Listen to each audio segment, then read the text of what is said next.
We agreed. No touching, no intimacy, just marriage on paper. He needed to marry to inherit. I needed money to save my dying father. Simple deal, clear rules. But on our wedding night, everything changed. He came into the room around midnight half drunk, his shirt half unbuttoned, hair a little messy. I was already lying on the bed, facing away, fully dressed, trying to pretend I was asleep. Then I heard his footsteps. Then I heard him lock the door, and my heart started racing. I turned to look at him. His eyes were hazy, but something in them wasn't lost. He didn't speak. He just walked toward me slowly, like he was deciding what to do. "Stop," I whispered, my voice already shaking. "This isn't part of the deal." He didn't stop. He sat on the edge of the bed, grabbed my wrist gently first, then tighter. My skin went cold. "You're my wife now," he murmured, his voice low, unsteady. His hands reached for the zip of my dress. I pushed him. He didn't stop. "Please," I cried. He kissed my neck roughly. My dress slipped. My tears did too. And then the night swallowed me whole. When I opened my eyes, the sun had already filled the room. I sat up. My body felt heavy. The sheets were a mess. My dress was on the floor. He was gone. No apology. No note, no regret. Just silence. I sat there for an hour, hugging my knees, trying to remember who I was before last night. We had a deal. He broke it. And now I couldn't even look at myself in the mirror. For the next 2 days, we didn't talk. He stayed out late, came home even later. I stayed locked in my room, replaying everything in my mind, wondering if it was my fault. But it wasn't. I said no. I begged, and he still crossed the line. On the third night, he came home drunk again. This time, he didn't go to his room. He stood at my door. "I wasn't supposed to touch you," he said quietly. "But I did. I messed up. I didn't answer. I thought I could control myself," he added.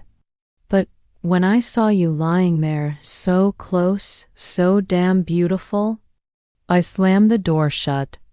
His words were excuses. His attraction didn't erase the pain.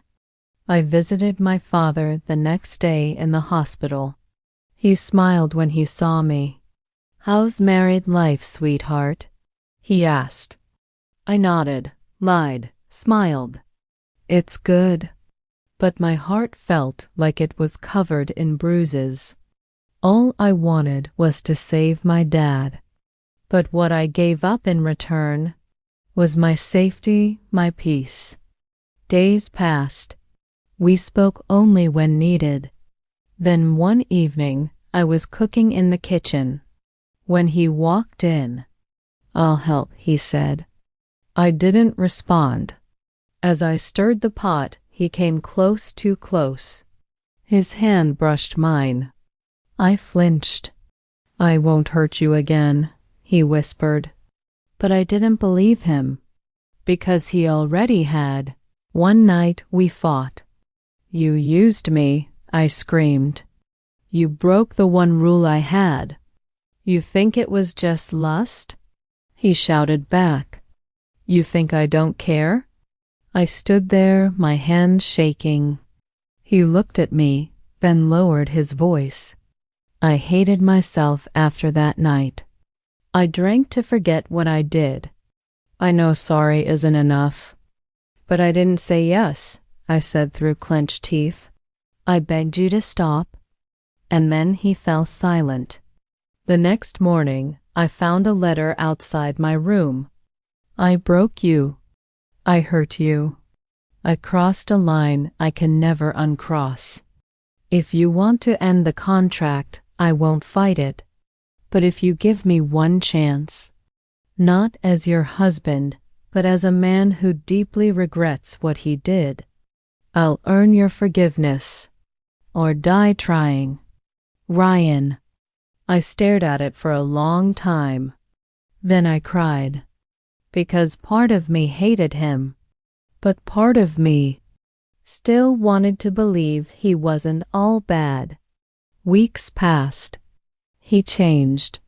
He kept distance, slept in another room, asked before speaking, waited before touching. He even sent flowers to the hospital every week for my dad. And one night he said softly, "You don't owe me anything, but I'm falling for you, and I'll wait as long as it takes." I looked at him, really looked, and for the first time, I didn't see a stranger. I saw a man trying to be better. It wasn't easy.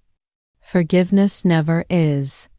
But I chose to stay, not because I forgot what he did, but because he owned it, faced it, changed. And in a world where so many men run from guilt, he didn't. Our contract ended after 6 months.